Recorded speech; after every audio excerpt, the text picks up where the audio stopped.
Yeah. I mean, we work with Fortune 100 companies who have women affinity groups. Yeah. And you'd think that conversations like this were happening within those sisterhoods or those gatherings of people, and yet they're not.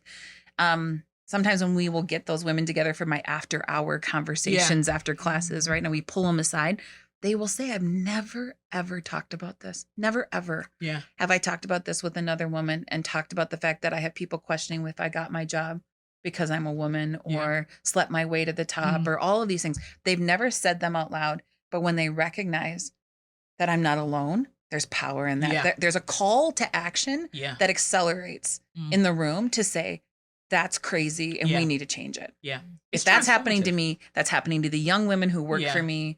That's happening to the women around me that I don't even know. And I know that we have allies in our male leaders who would be shocked to hear this conversation too. Mm-hmm. And yet I will say this, that as soon as I have a conversation and we close the door and there's only women in the room, they will admit it, what's happening. And you invite one guy in and they shut down. Yes. And so I worry about I hear you and I agree that we as women need to be able to talk about what's hard and what's real for us in the workplace. And yet this can't just be a sisterhood conversation. It's challenging. Because we won't change it. No, alone. We won't. Yeah. But I too have seen that sense of the automatic self-edit that happens when a man walks in the room. Yeah.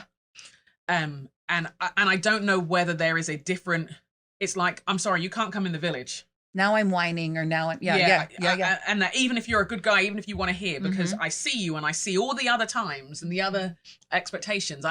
I think there's got to be a both and about it, but I wonder where there's still got to be some sacrosanct place, some safe space. And then there's another strategy that's required for whether you send out the most confident who explain it to others or whatever. Yeah.